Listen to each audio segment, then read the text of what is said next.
Johnny Organo, and you're listening to the Turnbuckle Tavern Podcast.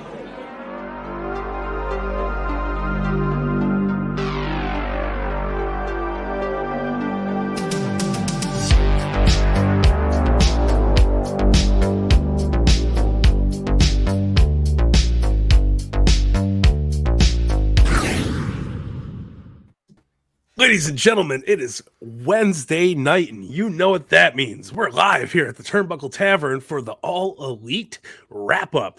I'm good old Mike BELCASTER, and joining me, as always, is the motley crew of the Turnbuckle Tavern. Myself, this beautiful gentleman over here. Me? The OG fake kid, Thomas Montalto? Wow. Don't break your mirror. Sorry, I don't even look in it. And also joining us... What are you Top rope, catch a vibe, swerve in our glory, the ace of the tavern. I'm here. What's going on, guys? I like it. And last but not least, the thunder from down under, the brother from another mother. Stop that. It's under the under the utter. Under the udder. Talking cow language, you know. Like cows? I want to know why humans aren't born with udders. And guys, my name is Nick Storm. Nice to be here. Nick Utterly Storm. This is the Shark Week content we are here, all looking forward to. Sharks have udders, right? Hang him in the cage, baby. Hang him in the shark cage. Hang him in the shark cage. Judy Bagwell on a pole match. We're getting ready for some fucking wild stuff coming up in the next couple weeks. Barbed wire. The most perplexing everywhere. thing I just discovered from this is that sharks have udders now. So this is what you learn on the All Elite Wrap-Up, guys. You come here and you get lessons. You get lessons on life. And that's what we're here to teach, really, at the end of the day. That's it. Absolutely. I love it. What's going on, guys? How's everybody's week going? It's going well, man. Good. Happy to be here. This is a big week for the tavern. We had Jeremy Padower yesterday and Fig Night. Congrats to all three of you guys. Oh, that guy! What a fucking show that was. It was a blast, man. He was absolutely, dude. I could not fucking have a better birthday week. I don't think. I saw WSW, the wrestling and stuff like that. I had a nice trip away with my girlfriend, and obviously interviewed Jeremy Padower. Got this freaking sexy ass figure. Look at that. Oh my god, beautiful in all its glory. So, dude, had a great week. It's just topping off more with some great wrestling, and so. Let's get right into it, dude. This has been a fun week. I like it. And with that being said, it's Ace's time to shine because it's time for the news, baby. What do you guys want to talk about? We retired that one. Let's fucking go. Well, I didn't know this. See, I take 2 weeks off. Let's fucking go. Let's fucking go. Welcome everybody watching on the wrestling. Which Austin site? I just Jesus forgot. Christ. Trying to screw that up. Pro Wrestling Central. Thank you guys watching on Pro Wrestling Central. Welcome. If you want to comment, jump over to YouTube or Twitch and chat with us as we talk. We're welcome. Go to theturnbuckletavern.com. Come chat with us. Thank you for watching. Thank you for supporting theturnbuckletavern.com. We appreciate the support. Everybody likes love. Give us some love. Oh, yeah. I love you. All right, let's hop into the news, guys. First things first, the biggest thing on the news item, the worst kept secret in all pro wrestling. AEW's All Out location has officially been announced to be Chicago, not in the Allstate Arena. It will be at the Now Arena. I'll lead the way with Mike BELCASTER and give me your feelings on this. There was some conversation that this potentially could be heading to Toronto for AEW's debut in Canada because September 7th, which is following that night, the Dynamite will be in Buffalo. So there was some fear from some people that were planning a trip to Chicago that we wouldn't even have that event happening there. Yeah. So for history's sake, I mean, it only makes sense that it's there at the Now Arena in Hoffman Estates, Illinois, about 30 minutes removed from the city. I'm not against it, but I also wish they would have picked a bigger, better venue. I think they've kind of outgrown the Now Arena. It's a small place. Tickets are going to fly. FanFest is going to be hopefully not as big as a clusterfuck as it was last year. It was a good time. It just wasn't a great time. And I think they have plenty of other options here in Chicago to work with. Even if they did the Wintrust Arena, as they so lovingly like to do, that would have been a perfect time to do the Wintrust Arena, not in the middle of a snowstorm like they were here last year. But with that being said, let's fucking go. You know what, Mike? I'm going. There was some fantasy booking going on in the chat about potentially having Wrigley Field being the host, and it had me dreaming of a baseball stadium level AEW event, because one of my favorite WrestleMania venues was Safeco Field, WrestleMania 19. They need to come back to a baseball field. I mean, even New York, come to Citi Field or Yankee Stadium. I think it'd be awesome. Yeah, Punk was teasing it. I think whether it was the media scrum after his debut or after he fought Darby Allin, but he was like, Wrigley would be awesome. It really got my hopes up. Really got my hopes up, because I thought they were going to branch out a little bit, and they should for their biggest event of the year. You know what I think should have happened? They should have come to the Gold Coast, Australia, played at Metricon Stadium, baby, in Carrara.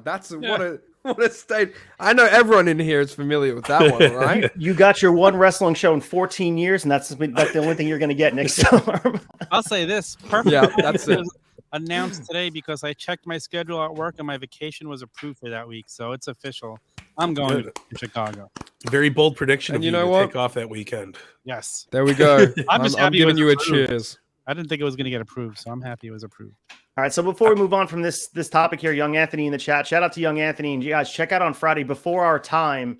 Going to be airing live on Friday, 7 p.m., reviewing all the WrestleManias debuting this week. So Anthony's in the chat. Do you think the injuries have anything to do with the smaller venues? So Nick Storm, do you think that they're fearing that they couldn't sell out the full United Center, or is it just like availability at this point?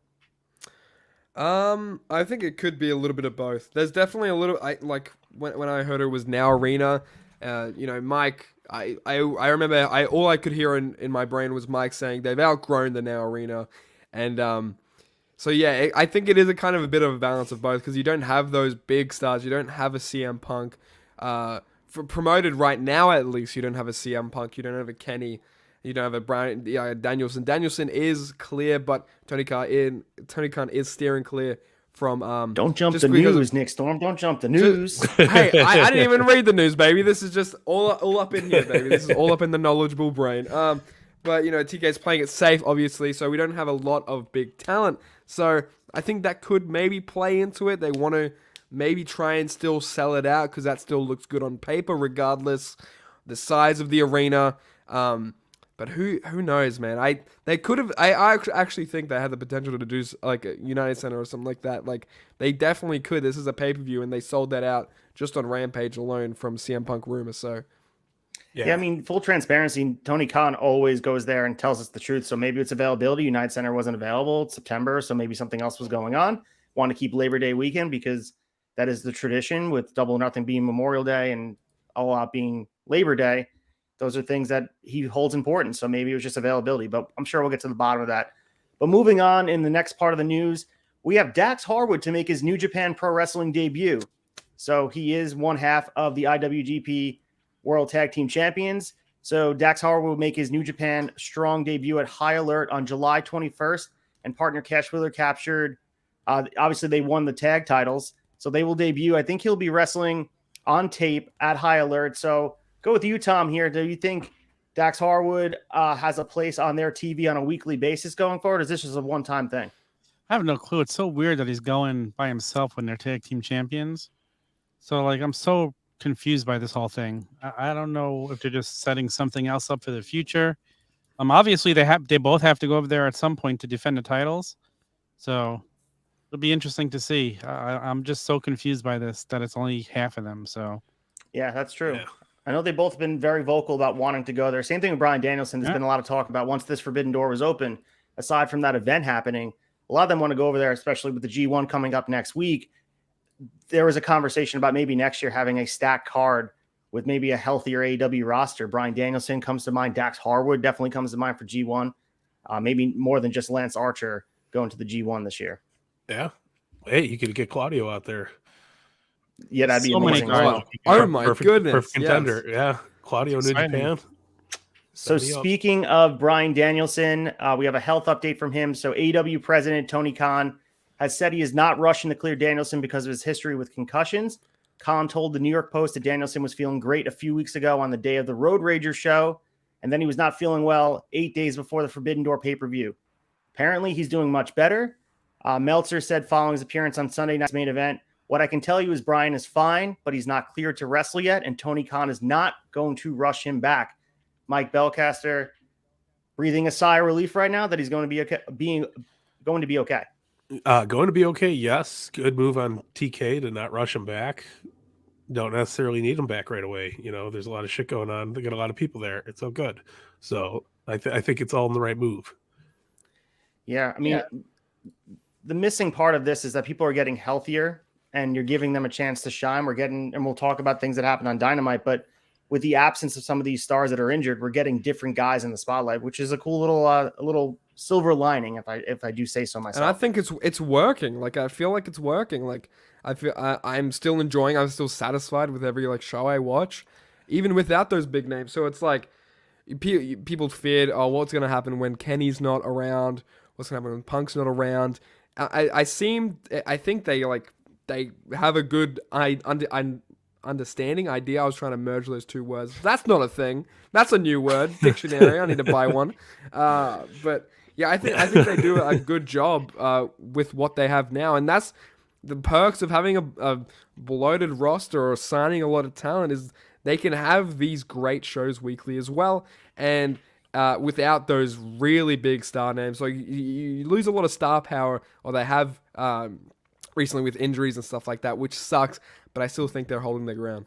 Tom, you were going to pop in there in a sec. I just want to let you get your idea about Danielson. So before we move on. I hate to see guys missing time because of their hurt, but it also keeps things fresh, and you get excited when they come back. So, it's another thing I like to see Tony Khan do, and just start randomly giving guys time off to rest and come back and keep things fresh, and you get that big moment of them coming back. It doesn't just, everybody's injured now, but it doesn't just have to be for injuries. So. Yeah, your ears perk up when you start to talk about the concussions because of the history Danielson has. And I know people were really worried. For one, Bryan Danielson's top 5 wrestler all time in my mind for my favorites. So hearing that with all the history of injuries, I was getting really concerned, especially since we haven't seen him since Double or Nothing. It's been a while at this point. So I'm glad to hear he's doing better, that there's an update. And you have to know that Tony Khan's going to play it safe because Bryan Danielson is very valuable for the company going forward. Yes, he is. Agreed. All right. Next on the news, we have Warner Brothers and Discovery. As Nick and I mentioned on our solo episode, they asked for an AEW gimmick match to tie in with Shark Week. So we did not know 2 weeks ago what it would be. We have our answer. As I alluded to in the intro, the Jericho Appreciation Society will be suspended in a shark cage at Fyter Fest Week 2. They're calling this the barbed wire death match between Kingston and Jericho. This will be the second time they've met in singles competition. If you guys remember, Kingston defeated Jericho at AEW Revolution in March. Just in coinciding with this, Shark Week begins July 24th on Discovery Plus. Will feature numerous shark-related documentaries. Believe it or not, the annual programming goes all the way back to 1988. Don't remember it going all the way that far back. It's unbelievable to me, but I'm kind of looking forward to this match. It's a little bit cheesy, a little old school WCW in that way, but you know what? If it gets them a little bit of the TV rights momentum going, I'm here for it. Hey, sometimes cheese is good. I'm lactose intolerant, but hey, sometimes cheese is good. So I love a bit of cheesiness when it comes to anything. Yeah, it reminds me of WCW. It's just a fun idea, right? It's just like fun. They were calling like barbed wire everywhere, were they in the promo tonight? Yeah. So that only means there's going to be barbed wire freaking everywhere, and the whole shark cage idea is hilarious. I think it's going to be really entertaining to have that visual. So. To see Daddy Magic hanging from a cage, his facial expression is going to be on point. He's going to be screaming. There's going to be a lot of meme-worthy things coming out of this match. And the other thing is there's going to be a lot of blood. Kingston and Jericho are going to bleed on live television. We start to catch the bleed tonight, whether it was intentional or not. But going forward, maybe an edgier type of product, because with barbed wire, you're almost guaranteed that both guys have a lot of color. So curious how they pull that off. Yeah, listen, they did the death match with Jericho and Gage, and they didn't hold back there, so no reason to believe they'll do that again this time. They won't. Blood and guts as well, too. A lot of blood there. Blood and guts too. So. And I think Ace, you brought this up a couple of weeks ago, but Warner, this is something. Shark Week is something that Warner has a lot of trust in it, and it's their baby, right? And so to have that trust in AEW and AEW's product, I think that's just a lot of good faith there between AEW and Warner, which is always good to see. It's a national holiday at this point. That's true. Did you guys know it goes back to 1988? I had no idea. I thought it was like a 2000s thing. I mean, you guys weren't even born in 1988. I was in my daddy's sack, baby. Let's go. -1, baby. Yeah, exactly. Yeah, so how could you remember it? I mean, I do remember it as long as I've been alive. So I remember mid-90s. I never remember seeing it on TV. Like I remember catching fire in 2006, 7, something like that. Cable wasn't as popular back in the 80s. Not everybody had it at the time. Plus now, like I think it's made of a bigger deal with like internet and people posting about it. Even Yes. Rita's, you have Rita's by you, Acefield. I'm sure they have a special Shark Week iced out now. Yeah, So- for sure. I mean, Shark Week is a big deal, and a lot of people base programming. I know that. What's the other? Animal Planet tried to do their own Shark Week. It just completely failed. Like, there's only one One only Shark Shark Week, and there's a lot of interest, especially around here, dude. I don't know, especially you guys live in the New York area, Tom. There's been some shark sightings and some shark attacks almost every other weekend here on the island. So this huge wild. shark right off of the shore right now, like 5 miles off. It's like this great freaking. My wife was telling me about it today. I saw it on the news. It's like one of the biggest sharks they've ever spotted in the ocean. It's just swimming back and forth along the Jersey Shore. And a surfer got bit today, Smith's Point, which is only a couple miles from my house. That this has happened every 3 days now. So stay away from the water, guys. It's just like the Jaws movie all over again. What are you doing? Get out of the water. Don't go in deep. Just don't go in deep. Yeah, The sharks are revolting. these tiger sharks, man, they're all over the place. Sharknado for real, guys. Watch out. Not John Tenta, but other sharks. All right, our next part of the news, we have another All-Atlantic Championship being defended, this time in Ireland. So Pac will be defending his championship against LJ Cleary at OTT's Poetry Slam on Friday, July 22nd in Smithfield, Dublin, Ireland. So as we know, Pac successfully defended his title on Sunday, submitting Shota Umino in the pro wrestling main event in Sheffield, UK. The match will be shown in entirety on AEW Dark. If you guys didn't check it out, it's there. They also showed highlights tonight on Dynamite.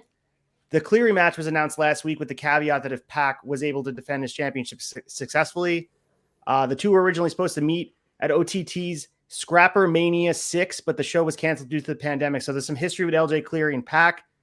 I'll go with you, Tom. I know there was some debate a couple weeks ago in the chat about Rev Pro and the legitimacy of defending the All-Atlantic Championship on Dark or in different companies. How are you feeling about this? Is there some interest for you? Seeing so far. I think it brings some type of funness to the title. It's like different. I'm for it so far. I can't wait till we get a title change in one of these countries. I think that'll be a lot of fun. So yeah, like let them keep this up. I'm liking it so far. No complaints. No complaints. The only thing is, I mean, I showed the highlight tonight. Let's also get him a match on TV once in a while. Yeah, agreed. Mm-hmm. Pac hasn't been on TV as House of Black as well, right? All those guys are just not on TV, so it was cool. It got me to tune into AEW Dark. He won the Battle Royal. No, that's true. But as the champion, it's like he hasn't been on there to showcase that belt. This is what we've been saying that he should be doing. The mid-card title hasn't even been involved. It's just as bad as the IC title right now. I don't even know. Like, here's the thing I like about it, though. It's not really even a mid-card title for AEW. It's everywhere, which makes it more fun because somebody beats him from it. Like, all of a sudden, they sign a new guy, and you could have him beat Pac for it in the UK somewhere. And now that guy all of a sudden is AEW. That's fun. That's different. Like, I'm here for that. Yeah. So it's innovative. I like it. And we're still learning about what the title's going to be. Yeah, exactly. Yeah. I'm very happy with this being a traveling title. It's really cool. It lifts up the smaller companies that 100%. Are holding these matches as well. And that's only good for wrestling. Like that's good for the fans. That's good for the business.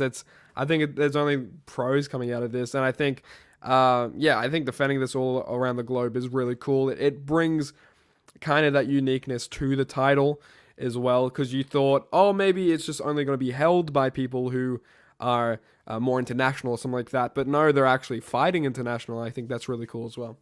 Yeah, excellent point, Nick. Excellent. It's an international grassroots outreach. They're literally picking talent from other countries that aren't very well known and giving them a spotlight on their program. How do you not like that?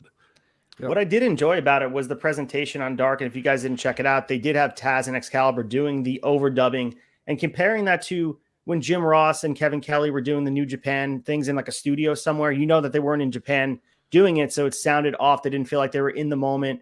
This felt intimate. It felt like they were really in tune with the guys that are wrestling. So, it felt important. It felt awesome. And the same thing you can talk about the Thunder Rosa match as well. And we'll talk about that in a second. The presentation was important to me, and I think that having Excalibur's voice on it helped it get to the next level, and it felt like an AEW match in a different company. It was awesome. Yeah. Yep.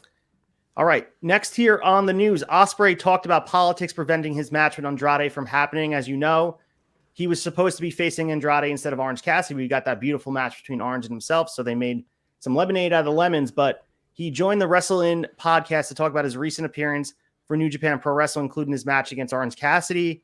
Weeks before Forbidden Door took place in Chicago, El Idolo, along with Dragon Lee, displayed his displeasure about the relationship with AAA and CMLL had caused them not to be booked at Forbidden Door.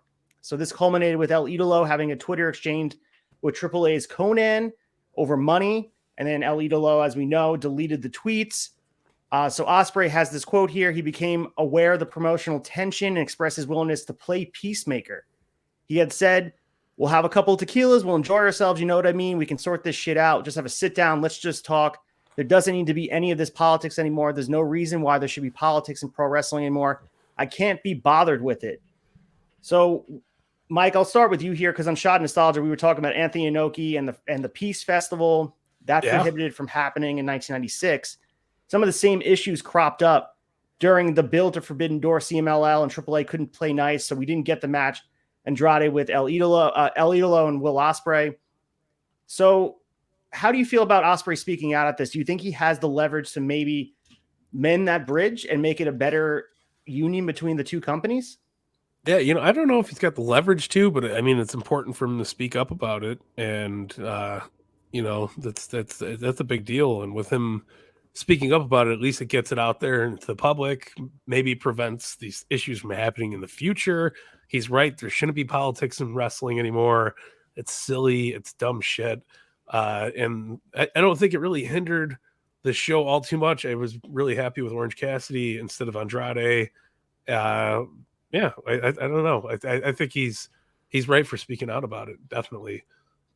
Yeah, I think at the end of the day, the match with Orange was probably, in my opinion, better than the Andrade match would have been. Who knows at this point? It's just the idea that you miss out on opportunities, and guys like Andrade, and also we've not even mentioned the Lucha Brothers, could not participate in the event because of prior obligations with other companies. It's just silly. Other companies like AAA and CMLL had a lot to gain from being on that card. If they could put their differences aside, it would benefit the wrestling industry at large. So if everyone could just put their ego aside and deal with the booking. Obviously, Tony Khan and Gato had to get together in a room and understand that Tanahashi's going to lose against Moxley, and someone had to be okay with that. So there's a lot of handshake deals. I'm sure there was some tension there with who was going over, who was going to look strong. Just put your differences aside. It's not about wins and losses. It's about presenting your product on a big stage. Absolutely. Yeah. Any other thoughts on this before I move on? I will say, did Ospreay say he's the peacemaker? Something like that? He did say that, yes. So maybe feud with John Cena imminent, right? Yeah, I was just going to say, dude, I love Will Ospreay, but John Cena has you beat. I'm sorry with that. So peacemaker, he's perfect casting for that. Just my silly joke done. All right, so next in the news, we have AEW's Brody King attacked Darby Allin at the Seattle autograph signing. We did see highlights of this to build up their match. I believe it's going to be next week on Dynamite.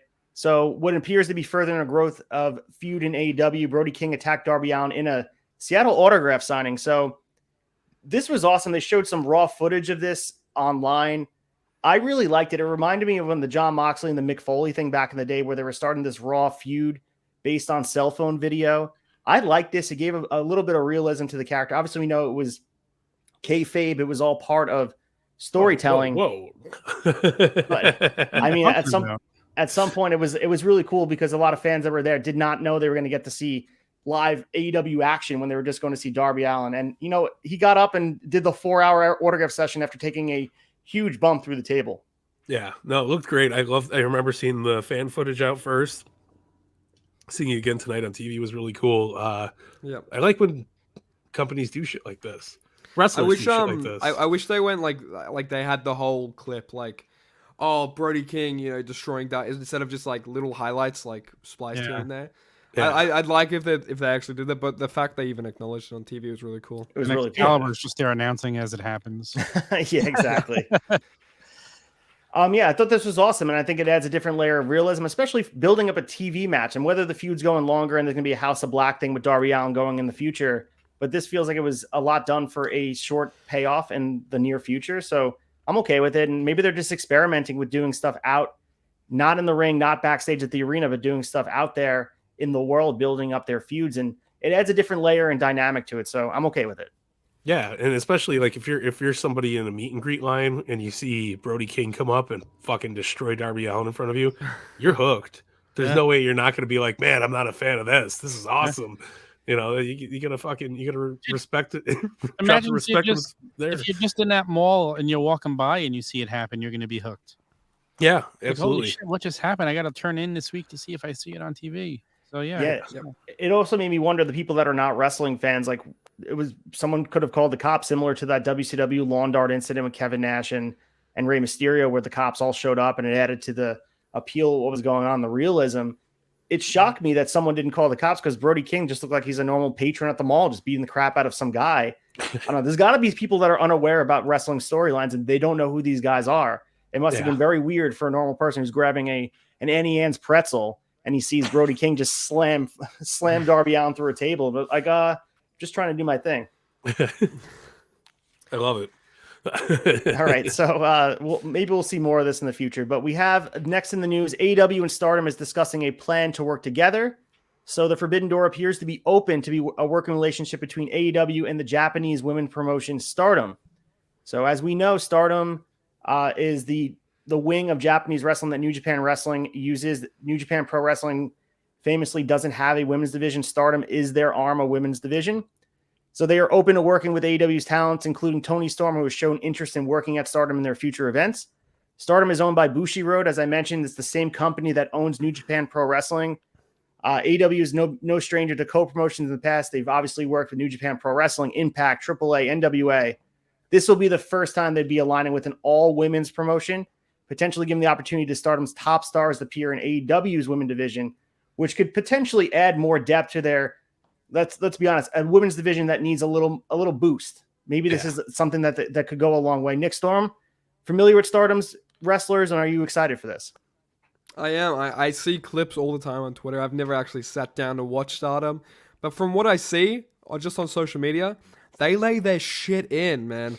They lay their shit in. This could be like a really good stepping point for people to take women's division really seriously, because of how much and how brutal and how stiff they are as well in the ring.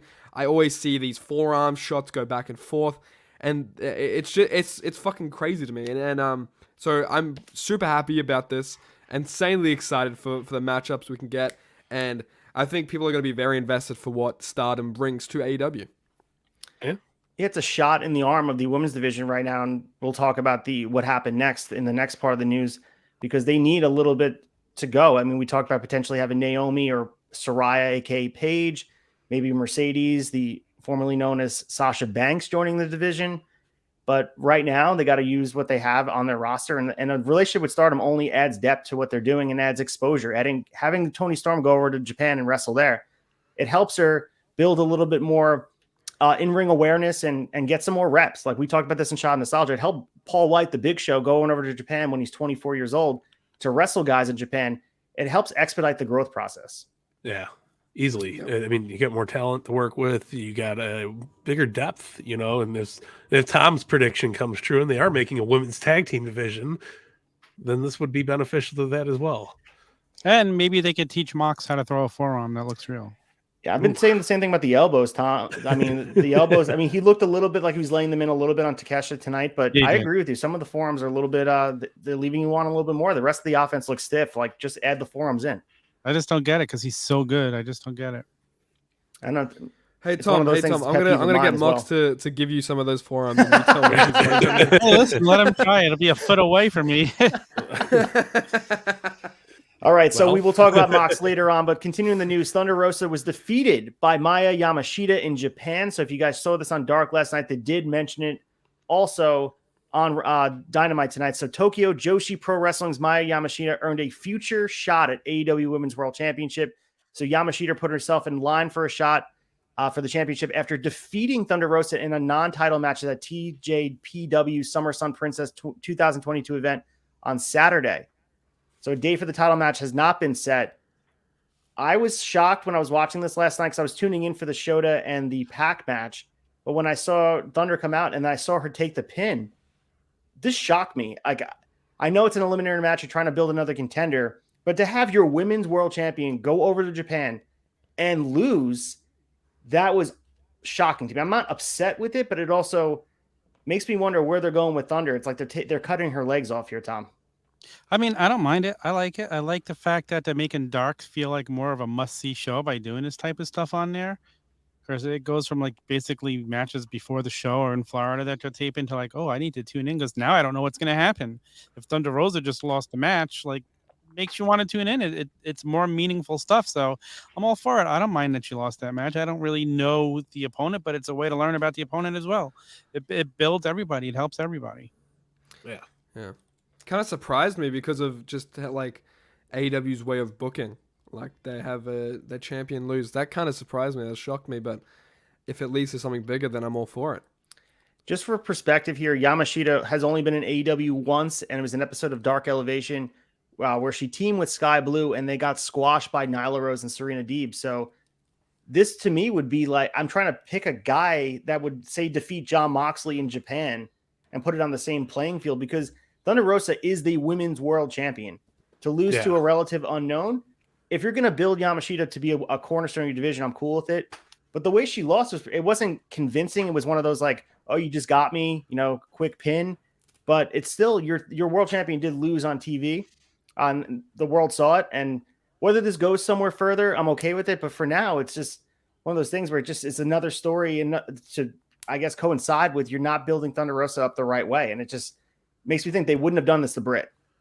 Yeah, no, look at the comment Chad makes is 100% spot on. Dark Elevation and Rampage need to differentiate themselves from one another in presentation. They all feel very similar to me, and he's absolutely 100% right. You really don't know a difference sometimes of which one you're tuning into. So if this is going to be like a new taste of what's going to be on Dark, 100% there for it. Yeah. Well, the problem is you're taping in bulk. Anthony as well. Yeah, and you're taping in bulk. Anthony brings up a good question here, a good statement. Like Omega and Janela, lights out. That was on Dark, like in the early years in 2019. Like I think about there was like a whole best of AEW Dark in 2019 and 2020 and stuff like that, and they had great matches on it. But yeah, now it's all just like kind of squash matches that are 2 minutes, So I think if they did more of that, it'd be very must see. Because I used to really love watching the Darks, and now I check him out here and there. It's not really something I go after. And you sit there watching them in the arena, and they have a lot of local talent that doesn't even get introduced when they're recording it because the way they edit it. So I definitely would like to see them change that. And even when you have those local talents, let's at least get an introduction for some of them. Let the people know. Yeah, no, 100%. Yeah, they need to move away from the WWF Primetime Superstars level of event where it's just squash matches for the established superstars that are just getting wins, because that's what it used to be. To me, it needs to be more of these matches, as you guys are saying. I think I agree with Chad 100% and also with Anthony in the chat. It needs to be something different that makes you tune in. And we mentioned it just for the time being until Ring of Honor gets a TV show. Just change the turnbuckle pads and the apron and make it a Ring of Honor vehicle at this point. Like, you need to have something to advance the storylines. You could change the lighting to make it have a totally different feel. Yeah. So... Yeah, and the taping in bulk, as Nick and I were just mentioning before, that is an issue as well. We're seeing a lot of issues with that in the WCW Shot Nostalgia because storytelling is told week-to-week basis. But if you're shooting in Universal Studios 8 weeks at a time, a lot changes in that amount of time. So who's getting a push, who's not? It's hard to do anything meaningful on there when it's 8 weeks out. You have to do a lot of inconsequential matches because you don't want things to change. And I understand from a fiscal side of it, you don't want them to be touring AEW Dark all the time. You want to be able to churn these out. But it begs the question, what's the point of AEW Dark if you're not going to do it in something that's meaningful? Yeah. Mm-hmm. And how do these guys that they're bringing in from indie promotions get to show off their talent in a 2-minute squash match? How do you get to see what they really are? Right. I don't know. How does Big Swole keep getting pushed over in 2-minute squash matches and Sky Blue's not doing it? It's ridiculous. Yeah, but moving on here, and this is a conversation for another time. Maybe we can do a debate question on this because there seems to be a lot of passion in the chat and also with us here. We had Conan regarding Santana and Ortiz. He had said they are not on good terms. So we talked about this last week. We felt like it was dismissed. I know in the flagship, Chad was saying it was dismissed, or there was a conversation on there as well. Sean Ross Sapp originally reported it, was said to be debunked, but Conan confirmed it on his podcast, keeping it 100. Didn't know he had a podcast with Disco Inferno. It's got to be a very interesting listen with the two of those guys. Unbearable sometimes. He said that there is some truth to their growing divide. This has been long rumored. If you watch their interactions in body language, you can absolutely see that both haven't looked comfortable around each other and look distant. This is from Conan. LAX, as we know, came into AEW with so much hype, a top-tier tag team that we have been saying we need them to have a tag team title run. They debut, got a huge pop, and then they were booked as an afterthought as Jericho's lackeys. All while the AEW fans continue to say they'll be tag champs soon, just wait. It never really happened. Tony never really got them to that point. Now we have an injury that has prevented them from even doing it. We may have seen the last of Proud and Powerful in AEW. So, Mike, thoughts on this? Do you think Santana and Ortiz have a main event singles run in their future? Not in AEW, but maybe elsewhere. Maybe elsewhere. I think it's a very, very big lost opportunity on AEW's part to not strap the titles on them when they were 110% fucking hot, which they were for a while. And I mean, they still were up until a couple months ago. So it's like when they, you know, when they did like when Santana had that whole meme where he's like that, you know what I mean? Yeah, in the ring and behind the guy. That's when I think they were fucking massive, because like they were just blowing up as memes everywhere and like people were loving them, you know. Yeah, and the tag titles would have been a title I would be comfortable with kind of being tossed around a little bit more, mainly because there's so many tag teams, and especially that aren't getting it. I don't think Jurassic Express needed this long-winded fucking run that they had. Their payoff still would have been the same no matter what. So it's a little crazy. Hopefully that this all blows over. We still get some Proud and Powerful in AEW, but I don't know, man.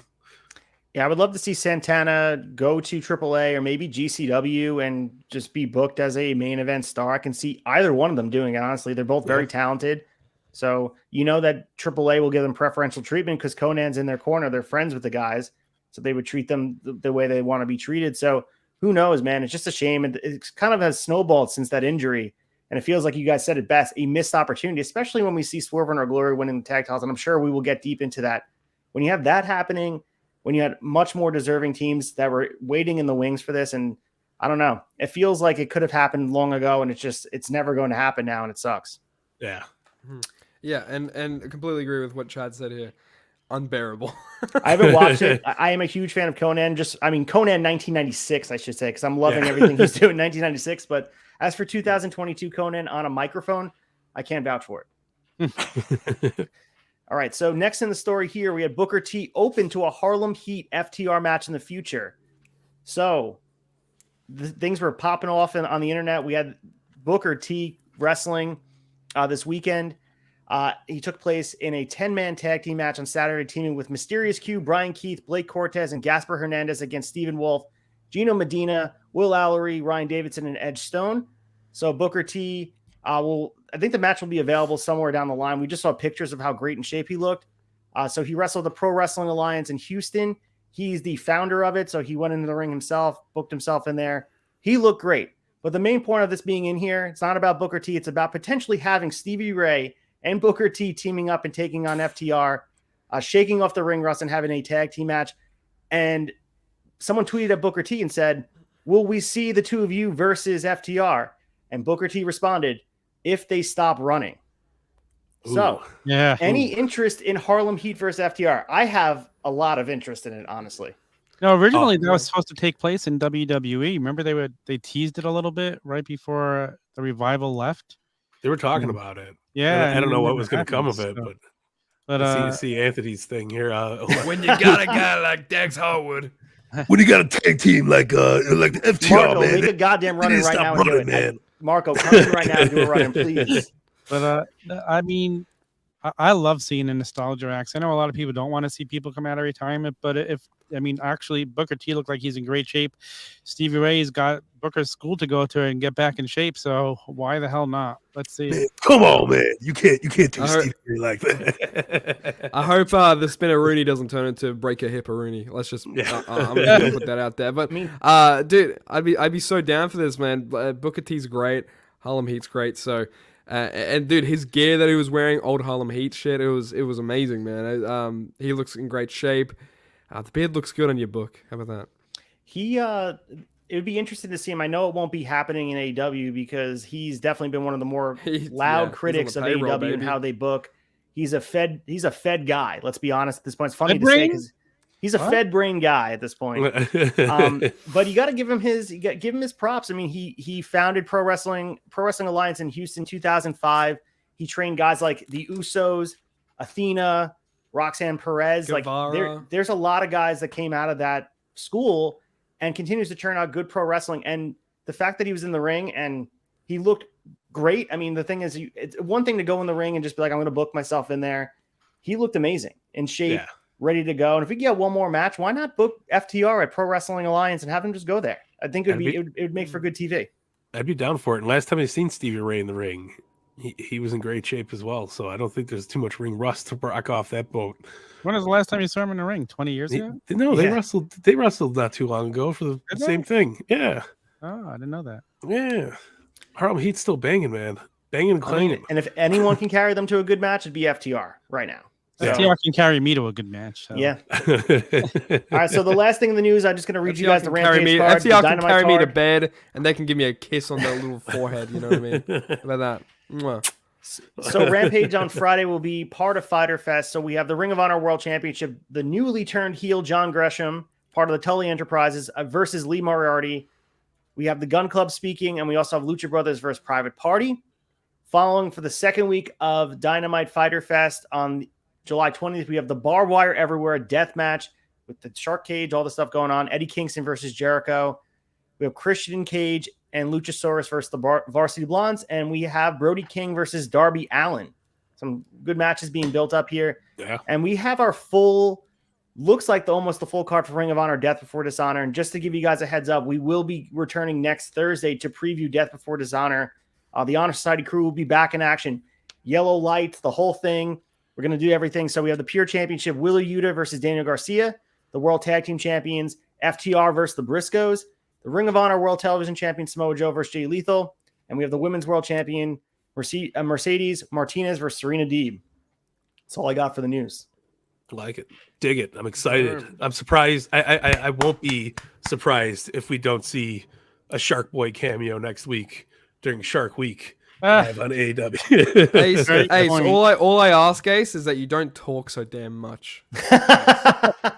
Come on, grow up, man. Grow up. You spoke for 43 minutes about the news. We haven't even gotten into the show yet. Fuck, man. I'm sorry. This is why a shot of nostalgia is awesome, because I just sit there and go, yep, it's good. I like it. Okay, good job, Excalibur. I'll go put the goddamn mask on right now. I would pop for it, man. I would absolutely It's pop a Dark for Order it. mask, so it's not really an Excalibur mask, but You have a Dark Order mask? Oh my god. I do, yeah. It I'm not going to put it works. on. I'll hold it. Hold on one sec. I'll get it. Like, You gotta put it on. Now you got to put it Show on. with it on. God damn. He's got to do the news every week now. We got to cut the mouthpiece off That's and it. just have the Excalibur. You gotta put it on. You gotta put it on. All right. Yeah, I love you, kid, but you got to put it on. That's an Excalibur mask. You cut the mouth hole off, it's an Excalibur mask. There you go. You can do the rest of the show like that, buddy. There you go. My eyes won't line up. It feels like it's like, I mean, this is the pro wrestling crate for you. It looks like it's a little crooked. Hold on. I don't know if your face is crooked or the mask is crooked. Yeah, exactly. It's negative one's mask. It's not supposed to fit a doll. Yeah, I got Fed brain in here. Hold on. I'm trying to fit it all in. Through the eye hole. Jesus Christ. Somebody teach this guy how to wear a mask. There you go. Man with the mask. All right. Hysterical. Holy Kutsakita! Now let's bring out JR for the second He does half this the of the whole show. time. Microphone and the headphone with the mask on. This is wild. Like, Yeah, props to Excalibur. absolute props. Yeah, like real quick before we get into it, is anybody else getting the vibe that this is JR's farewell tour? The way they're Not bringing yet. Jeffrey through this? I think so. 3 more years. I think in the last 1 year, 2 years, it's going to get there. It's how they're utilizing him, though. I'm here for it. I think they're going to be using them less and less more for special events as time goes on. My God, it was I'm all Ace. It for was it. retro the whole time. I love it. I absolutely love it. Yeah, He was gentlemen. the creepy Listen! Yo! 800 subscribers. You get a game worn Dark Order mask live on the AW wrap up show. If we get to 800, I'll send it to somebody. Shit, I'll buy it from you Nice. right now. Fair game. Yeah, man, it's time for our top picks of the week. Speaking of which, turn into the Fig Night next week. We're announcing a brand new contest for Twitch viewers. Snap. Little tease. I'm here for it. Oh, you mean viewers on the Twitch Yeah. app? Twitch.tv/Turnbuckle Tavern. I'm gonna have to up my meds. Yeah. Okay. You said the magic word. With Mike started twitching. just clicks in right away. Yeah, boys, let's start with our number 3, Nick Storm. It's your birthday week. You get to go first. My birthday week. Well, number 3, I had the 11th of July, my 21st birthday. No, I'm kidding. Number 3, I had. Man, I went through Dynamite and Rampage because I was like, what do I do for this? So I picked Orange Cassidy versus Tony Nese. It was just a really fun time. Ooh. Yeah, Danhausen as the lawyer with a lot of funny Mark Sterling bits in there. And I was all for that. So that is my number 3. Great back and forth. Tony Nese, he's great in the ring, man. And this was like a great showing between the two. And look at him. Silver balls right there. But yeah, this is my number 9. Mike Podcast. There you go. He looks like that guy. He looks like that guy from the podcast. He does. Looks just like him. It's a great match. But yeah, really, really fun. Great match, dude. Yeah. Fun match. Orange Cassidy versus Tony Nese. Nese. Like it. Ace. So my number 3 was the first defense for Wardlow, defeating the aforementioned Orange Cassidy. I thought this match had a couple of awkward moments, but for the most part, they worked really well together. It was fun to see Wardlow work with someone like Orange Cassidy. It was a different dynamic we got from Wardlow. A longer style match, not a squash. Obviously, the right decisions having Wardlow retain the title. This was a good match, especially opening Dynamite. There was a lot of fun parts in this match. Go back and check it out. Oh yeah. All right, my number 3. What do I have? What do I do in my notes? I don't remember. Here we go. My number 3, the Chris Jericho promo. Loved it. Oh, hell yeah. Job building up the match for next week. Chris Jericho looks. I wanted the figure of him tonight. I'm like, we need this figure of him dressed like that. I thought he looked great. Oh my god. He's friggin' gold out there. Everything he does, like this guy better not retire till he's dead. Just keep going. He doesn't. Yeah, I said There's a lot of pressure on him. I said in the chat, I put on my Instagram, I was like, it's crazy to me how Jericho has just remained great. Just overall. I heard him on a podcast lately. He just always reinvents himself. He's a big fan of David Bowie when he would just reinvent himself for each album, different concepts and stuff like that. That really hit me home because hit home to me. What the goddamn hell? You're back home.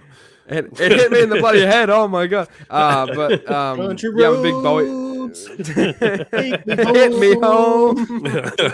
But yeah, big Bowie fan over here. So Jericho saying that made me love him even more. Love him abyss. Little old man. Good little old man. And by the way, Bowie's rendition of Country Road Take Me Home is unbelievably good. Country Road. My number 3 is I'm full agreement with Tom on this. It's how Jericho came out looking like $1 million, even though it threw me off when his barbed wire everywhere match and his Canadian very, very raspy voice. He just looked great. Yeah, barbed wire, Don't you fuck around with hockey barbed tanks wire, and shark tanks. I'll put Pac up in the goddamn Shark Tank right now. It'll be good. Jericho's from Newfoundland, dude. Yeah. But yeah, no, it was great. I'm pumped for Kingston and Jericho in any kind of match, but he really made it feel like a big deal. This is it. This is the big bluff, and add in Kingston's promo to follow too. I thought Kingston was 100%. Fantastic. Oh, I see how it is. He gets 5 minutes. I get fucking commercial break. It was great. Yeah. Do we think this is a case of Jericho getting his win back here? Like, is this automatically guaranteed, or is Eddie Kingston going over here? I don't know how they're going to book it, but certainly seems like JAS is going to get involved, even though they're suspended somehow. That always happens. Yeah, maybe a new member of JAS. Somebody does it. It's Johnny Gargano. No, I'm kidding. What if it's Santana or Ortiz? Would be good. Yeah, there you go. Wow. See, you can work that into a goddamn storyline, kid. I think something's definitely going to happen. I would love to see Kingston win, though. I'm picking Kingston. You're picking Kingston. If it was a barbed wire death match, I would pick Kingston, but it's a barbed wire everywhere match, so I don't know. Solid point. Did we see more blood on Eddie Kingston than we did at Double or Nothing? No. No. I mean, let's hope. Oh my god, another. Oh my god, Freems is the new member of JAS next week. Freems, I love it. He went from HAS to JAS, so that's a good upgrade. No, it's FAS. All right. Nick Storm, give us your number 2. Lay it on us. My number two, you know, number 2 means poopy, right? That's so silly. Ooh. Anyway, sorry, I don't know what got into me. My number 2, my number 2 is Takeshita versus Moxley. Big fan of Takeshita. And yeah, this was nothing but pretty great to me. This was nothing but pretty goddamn good. Yeah, loved Mox's match last week with Brody King, so it's funny he makes my list again. And this time it's with Takeshita. And man, just he's so over with the crowd. You were hearing maybe Mox even kind of getting a little bit of booze here and there just because of how over as a babyface Takeshita is with the AEW crowd. And I love to see it because he was completely nameless maybe a few months ago, maybe a year ago. So in the crowd at least. So it's very, very, very cool to see the progression of his career. So yeah, big fan of that. It's my number 2. And it's not a poopy in the toilet. You're cool to see. Oh, man. So I'll elaborate on that match soon because it's definitely on my list. But my number 2 is Pac versus Shota Umino from Dark yesterday, Rev Pro. As I mentioned earlier, just the presentation with Excalibur and Taz doing the announcing, the crowd. They were doing the soccer style chants or football, if I will, for the Australian in the building. They were doing. No, we call it soccer, dude. British people don't know what they're talking about. Okay, so soccer style chants for Yeah. Pac, and I think they were singing "He's the bastard." Yes, he is. He's whatever it was. It was amazing. The atmosphere at these UK shows. We saw some UK shows with the NXT. The atmosphere is awesome. When Raw used to go to London or Blackpool or wherever, it always had a cool party atmosphere. I would love to see, and I can't wait for them to go to England and make the trip there because that atmosphere is going to be amazing, and especially with AEW's connection with the football and the Premier League, it's just ready made. You have arena ready to go, so I can't wait till they make the trip. Pac as champion there just writes itself. I love it. Yep. All right. Thomas. I'm going with Nick Storm for my number 2, Mox. I love the match. Thought it was a great match. They had us questioning, like, you think going in Mox is going to win? And they always leave you, oh my God, is he not going to win? Is it going to happen again? Like, what happened with Thunder Rosa? Exactly. And it was a great freaking match. It was a phenomenal match. I was there for it. I love it. I love anything Mox does. He's so good, except for his forearms. But yeah, he's going to knock on your door, Tom. He's going to take a flight out to Jersey right now and be like, I'm going to open the door and he's going to, oh shit, close that door. Really lay them in, and I'll just be laying on the floor half dead. And then he's going to steal your toys. Oh, no, he doesn't care. He threw his toys away. He'll take He them threw all. boxes and boxes of his Mattel figures in the garbage because they would take He'll give him the Rob. Everything will be all good. My number 2 is none other than Claudio Castagnoli versus Jake Hager. Thought it was a fucking awesome, fun match. And good to see both of these guys back in the ring together. I know they did it during Blood and Guts, but this is just fun. It was a really good match. Claudio looks like he's so goddamn good. His uppercuts are fucking nobody could outdo him on uppercuts, man. It was just beautiful. were you guys okay with him not using the neutralizer and using the, as D'Lo Brown would call it, the sky high for the man, I wasn't okay with that. The neutralizer is all for me. The neck crink and then he hits the neutral. That's his finisher to me. The sit down power bomb, nah, that's set up. No. I like seeing him change it up a little bit from his Cesaro thing, and that actually was his finisher in Chikara as well as the Rick Hodler bomb or something like that. So it's cool to see him go back to that since like I guess whenever people leave WWE they go back to their like kind of indie roots, which is really cool to see. I still want to see neutralizer though. The neck crack. I'm with Ace. Like that's 100% my. He should break it out once in a while, but it'll feel more special if he just does it on big occasions. Or maybe just end people with the uppercut. Like do the uppercut. That could be a finisher in itself. Like I'm okay with that. Amazing. No, but like I'm a big D'Lo Brown fan, so I can never shout down a fucking sky high that I see and be like, man, that was a shitty idea. I just want to do this and start fucking wiggling my neck, and I'm here for it. D'Lo Brown, the most underrated mid-card champion of all time. 100%, man. European champion. Yeah, he was fucking great. Yeah, man. Nick Storm. Birthday boy. Oh, Beaver baby. boy. Number 3. My number 1 actually. I had a 1. I had 2 for number 1. So Claudio and Hager is tied with Eddie Kingston and Konosuke Takeshita from Rampage. Ooh, Oh baby, that was a good match. oh baby. Baby. If you guys, dude, if you don't know, dude, just Eddie Kingston works so well with Japanese wrestlers and especially with that style. I love to see it every time whenever he's in the ring, especially with Takeshita as well, which is someone I just frothed over 5 minutes ago. Where the hell were you? Go back and rewind. But frothing over Takeshita is one of my specialties because goddamn pal, this match was great. And yeah, same goes for Claudio and Hager. This was great. I love Claudio in AEW. His presentation is great.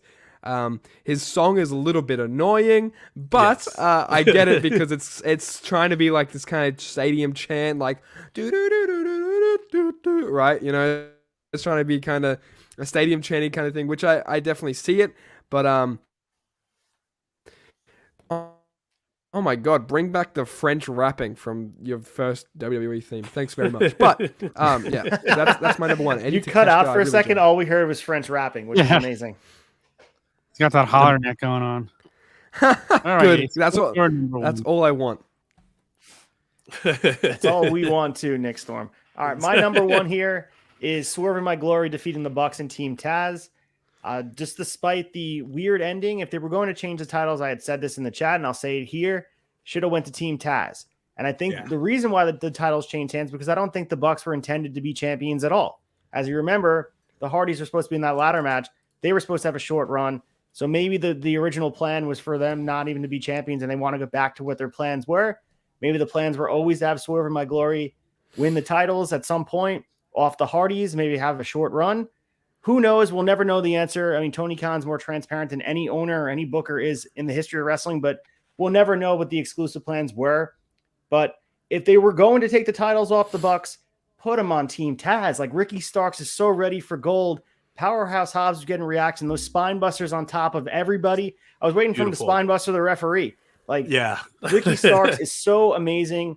I had said it for Belcaster Nick. You got to do a fig photography of the Young Bucks pose with the Ricky Starks pose. yeah. It's just such a cool moment. Missed opportunity. I'm okay with Swerve in My Glory being champs because I like Keith Lee and Swerve Strickland. I think they work as a team. It probably is a little bit too soon to have them jump the line and be champions. There's so many other deserving teams, but I will wait and see. I'll withhold my judgment until I see what their big feud is. Maybe we get an extended feud and Ricky Starks and Powerhouse Hobbs get their moment in the future. But for now, I'll just wait and see. I wasn't too impressed with the booking decision here. It should have been Team Taz. Yeah, again, we don't really know what happened. I'm a little afraid we're going to get into a little cycle like they did with the TNT title, and it's going to be a lot of, throwing the tag titles around for a bit. I hope not, because I hate that. But, if it's only for a short time, that's okay. If this is to build to something else with FTR, which is I'm sure FTR has gotten these belts. Probably the latest is going to be was it Double or Nothing? What's coming up in September? I never remember. All out. Right. I think by All Out we're going to see FTR champs. It'll probably You're be going to this goddamn event, Tom. I am. You better not go to Double or Nothing instead. People tickets He's for in Double or Vegas Nothing. waiting. He has his bag in Vegas waiting to go. Like, That's it. where is everybody? They'll be here by May. Yeah, for All Out, they'll be champs by then, and they're gonna have another lengthy run with those titles. I was looking to see hopefully like a triple threat between FTR, the Briscoes, and the Young Bucks, but I guess that's on hold for now. But we'll I see. think we may see with the Ring of Honor titles involved. I think that the Chad said it in there. I think we're going to see the Bucks get involved in that match with the FTR and the Briscoes because, as you guys watched in the news with myself and Chad, that story's not done. The Bucks got involved at the end of that match at Supercard of Honor, so there is history there. Good point. Young Bucks are tied into Ring of Honor and their history, so maybe they want to get the Bucks off this and pull them towards that storyline and the IWGP titles and Ring of Honor. But yeah, I thought the AEW tag team titles would be so involved in this other feud. It just blew my mind. I had no preconceived notion that the titles would change hands. I was sitting there like kind of just like watching, expecting it to end anytime soon with like a Meltzer driver or whatever, and seeing them win, it shocked me, which is a good thing. Yeah. I like to be shocked on TV. Josh brings up a good point here. I wonder how well Swerve in Our Glory's title run is going to be since Swerve teased his turn on Keith right in the middle of this match tonight. It's how much more shocking it even was that they won because we all saw Swerve holding the belt getting ready to go hit Keith Lee until Keith Lee turned around. It makes it very weird. It makes it very strange, especially Makes it that fun little- because this is something we haven't seen before. Yeah. I mean, it makes it new, makes it fresh. I agree with Ace. Should have been his team Taz, because goddamn, I've been high on this Ricky Starks train for a little bit now, and it's baby, we're only going uphill, baby. We're on the railway to heaven. That's what I'm gonna call it. Because that's what I'm riding on right now. Okay, that sounded weird. I'm not riding on anything. God, fuck it. Damn it. Let's fucking go. I'm ready to see Ricky Starks get a singles push, break away from everybody and do his own thing. I mean, that would be a great thing too. But I wouldn't want them to leave Hobbs in the dust. But I think whatever happens, it's going to be great. Hobbs is ready to get built on his own too. I feel like he's the next Wardlow, so he's ready to break out.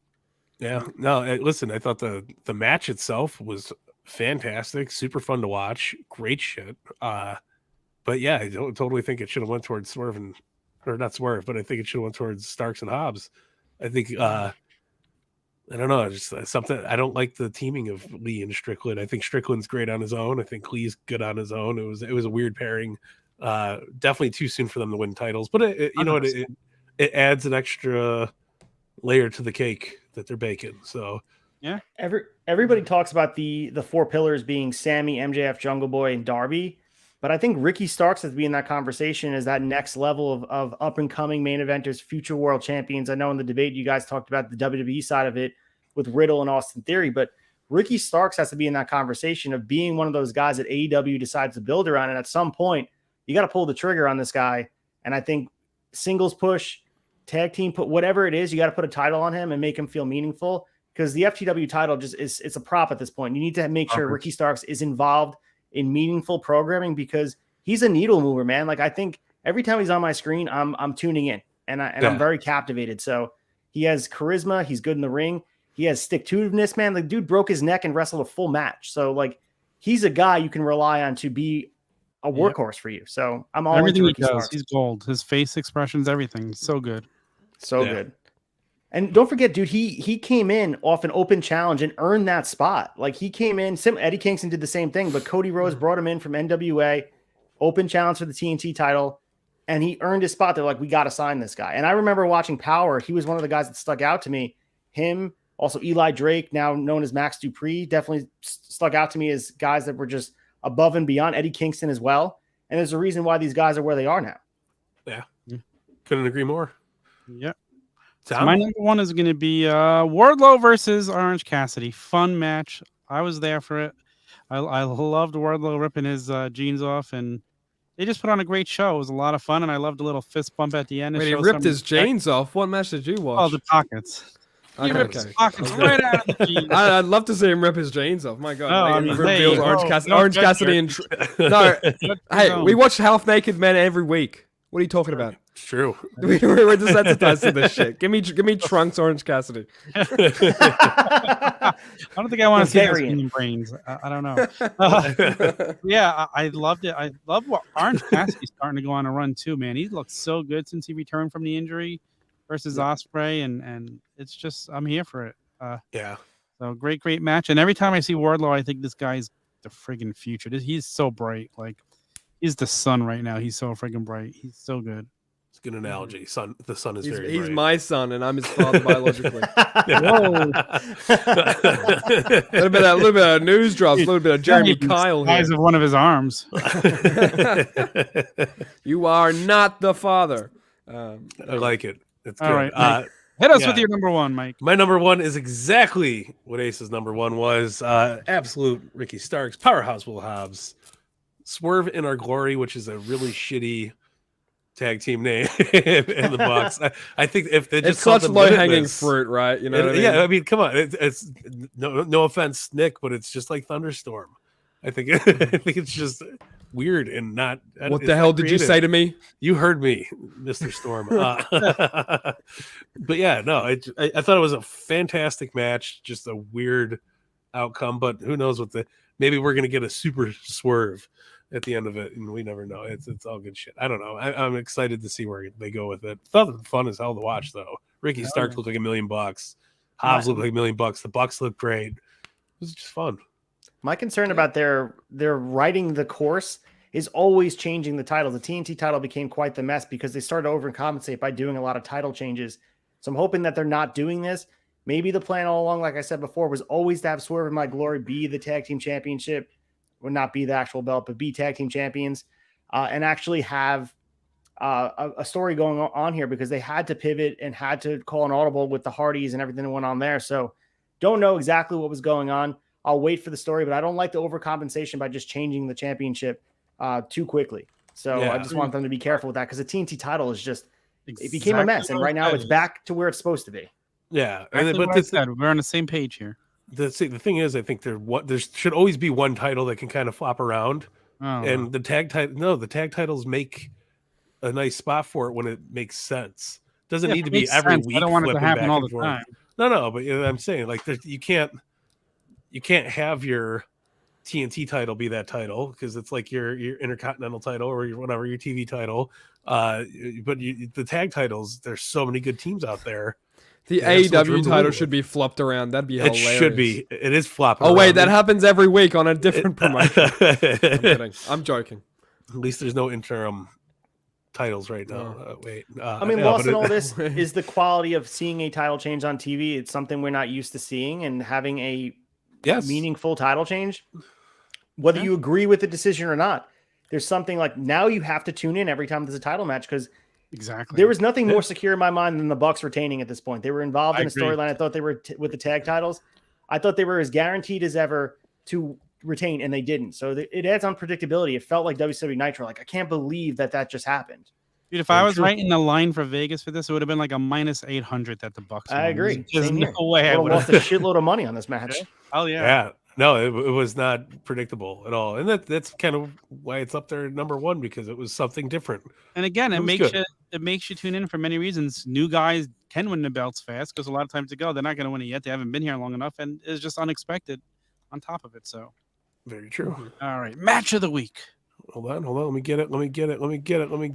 Where the fuck did it go? Oh, it's showtime, folks. I like Sting. Sting's a good one for the number one. Let's go in random order. Tom. All right. My match of the week is going to be that triple threat tag team title match tonight. Again, I agree with you guys. I didn't love who won the match, but it was still a fun, great match. So we saw some amazing spots in that match, some amazing moments. So I'm picking that as my match of the week. I like it. Nick. Yeah. Well, I'm going with the three-way tag. Like you guys said, I didn't like who won the match. No, I'm just kidding. That's completely what Tom just said. But, dude, this is... Look at me, so disappointed. I'm sorry. I'm so sorry. But... Justified. Justified. Oh, there we go. I'm hollow netting. Am I back? Check 1 2. Chickadee check. Mike check. You're back. You're here. You're off, but you're here. Maybe he's not back. He's frozen. Way to break him, Tom. Oh, no. We netting. We netting, baby. Let's go. He's not going out like we that. We stay netting. It's like Kim Kardashian's ass. Am I here? Chickadee check. You're here. Chickadee check. Oh, thank you. I mean, my ass breaks the internet daily. My ass breaks my chair. I won't lie, I'm a fat ass, but but I got to go with this tag match. There we go. I can finally speak. No more hole in netting. But yeah, this match was great. I really love the Swerve and Nick Jackson back and forth. That was kind of closer to the start of the match, and it was really fun. Just a lot of the spots that they did, like Ricky Starks going on the ropes with one of the Young Bucks. I don't know. They look so freaking... They goddamn look so similar. They both got their long hair and whatnot. So who knows which one it was. But they were both on the top rope, little walkie, dancey dance. It was a great fucking time. It was a great fun time. And a lot of fun stuff happened in that match. So that's my match of the week. I like it. Ace. Hit me, baby. All right, my match of the week. And this was tight. There was a couple of good matches, especially on Rampage. And also there was like 3 matches that could have been match of the week. Mox and Takeshita put on a show. We saw some color here. But I just want to gush a little bit about Takeshita that Nick did a little bit alluding to it. Takeshita is one of those guys that was a relative unknown that came out. We were calling him Takeshita on here. We had no idea how to pronounce his name, but now we're looking at him. Every time I see him on the card, I'm very excited to watch what he can do. And at some point, it's not just who he's wrestling. It becomes he is the guy that's carrying the match. And I know Moxley's had great matches week after week, but Takeshita is building a reputation on putting these matches on. Whether it's in AEW or elsewhere, he's known for being a high quality work rate guy in DDT. And the one thing I am going to recognize is that potentially we might have Tony Khan pivoting on certain plans about who would be the core of main eventers he has going forward, because you have a potential international superstar who's 26 years old, has 10 years in-ring experience, been wrestling in DDT since he's 16 years old. He could be a potential AEW world champion, and he has so much poise, so much charisma, so much just everything you want in a world champion. I'm very excited to see where the future holds for Takeshita, and I'm hoping that, even like Nick said, he was getting cheers over Moxley at some point, where people are really buying into him as a babyface. Reminds me of a young Okada. I can't say enough good things about Takeshita. Every time he's on my screen, I'm going to tune in. I'm very excited for it, and I can't wait to see what goes on with him. I think he is a future world champion, whether it's in AEW or elsewhere, but I think he's a future world champion. I like it. Yeah, whether AEW or Ring of Honor versus Gresham. Yeah, I would be here for that. That'd be amazing. That'd be super awesome and very fitting as well. I'm here for it. I love it. It's going to be good shit. My match of the week is something nobody's mentioned, which I'm so surprised. Griff Garrison and Luchasaurus. No, it was definitely Mox. Wait, that's not Jungle Boy? That's not Jungle Boy. My match of the week was Mox and Takesha. See, I'm learning. It's not take shit. It's Takesha. His Insta handle's Taka Soup. So if you want to call him Taka Soup, man, I like soup. No, I thought it was a fucking awesome match. We got some color. It was just good back and forth. I'm digging Mox, like kind of hanging around, holding the title down until Punk comes back. It's getting fun, and these matches keep it refreshing. It's not, we're not watching Mox versus Sammy or something like that. It's just, it's good. It's rejuvenating shit, and it's stuff I think that we probably wouldn't have seen if Punk was still hanging around. So I'm here for it, man. It's good. Yeah. We're taking the windy road through the woods, man. Windy roads through the woods. We're gonna get back onto the main road where we were supposed to go, I think, by All Out if Punk's healthy. But I'm definitely excited to see all these different scenarios that we weren't going to see. Like, this is the side quest we're in right now. Takeshita versus Moxley was something we wouldn't have seen, especially with the world champion being there. So I'm for it. I would have liked Tanahashi to take title, but that's another conversation for another time. But this is a fun little thing. And like, sometimes bad situations create fun opportunities for guys elsewhere. WWE, AEW, Ring of Honor, GCW, injuries create opportunities for people, and you got to make the most of it. Yeah, I want to say this as well. Takesha has become one of those guys that I cannot wait to see who he's up against next. He's one of the guys, one of very few people that I'm in my head and I'm like, I'd love to see a match with this person, this person, this person, and Takesha is that for me. And I want to see a match with Punk, Danielson. I can name so many things now of what I want to see. A rematch with Hangman, fuck it, like they had such a great match the other week, and so. Yeah, I'm all here for Takeshita, man. I'm frothing, I'm guzzling, I'm doing whatever you want to, whatever adjective you want to to throw out. That's what I'm doing. Taka soup, baby. You got to slurp on the soup. Yep. I just found out he's jobbing the Luchasaurus next week, by the way, guys. No, got that dog in him, exactly. Yeah, he's got that dog in him.